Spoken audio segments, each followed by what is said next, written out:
കവിയും ഗാനരചയിതാവുമായ മങ്കൊമ്പ് ഗോപാലകൃഷ്ണൻ വിട നൽകാൻ കേരളം. സംസ്കാരം നാളെ നടക്കും. എറണാകുളം മെഡിക്കൽ ട്രസ്റ്റ് ആശുപത്രിയിൽ ചികിത്സയിലിരിക്കെ ഇന്നലെ വൈകിട്ടായിരുന്നു അദ്ദേഹത്തിന്റെ മരണം.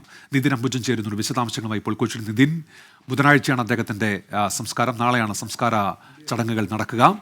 എന്തൊക്കെയാണ് വിവരങ്ങൾ? പൊതുദർശനമടക്കം തീരുമാനിച്ചിട്ടുണ്ടോ നിതിൻ?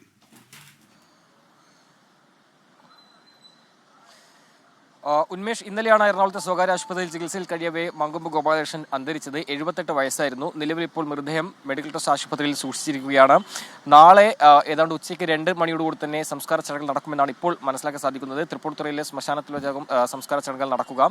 അതോടൊപ്പം തന്നെ അദ്ദേഹത്തിന്റെ വീട് തൈക്കൂടത്താണ്. പക്ഷേ തൈക്കൂടത്ത് പൊതുദർശനം ഉണ്ടാകില്ല എന്നാണ് സിനിമയുമായി ബന്ധപ്പെട്ട അദ്ദേഹത്തിന്റെ അടുത്ത സുഹൃത്തുക്കൾ വ്യക്തമാക്കുന്നത്. മാത്രമല്ല രാവിലെ ഏതാണ്ട് 9 മുതൽ 11 വരെ പൊതുദർശനം ഉണ്ടാകുമെന്ന് വ്യക്തമാക്കിയിട്ടുണ്ട്. പക്ഷേ അത് സ്ഥലം സംബന്ധിച്ചിപ്പോഴും ഒരു അന്തിമ തീരുമാനമായില്ല. ബന്ധുക്കളുമായി സംസാരിച്ച് അതിൽ തീരുമാനമെടുക്കുമെന്നാണ് ഇപ്പോൾ നമുക്ക് മനസ്സിലാക്കാൻ സാധിക്കുന്നത്. ഇന്ന് മൃതദേഹം ഇപ്പോൾ മെഡിക്കൽ ട്രസ്റ്റ് ആശുപത്രിയിൽ മോർച്ചയിൽ തന്നെ സൂക്ഷിച്ചിരിക്കുകയാണ്.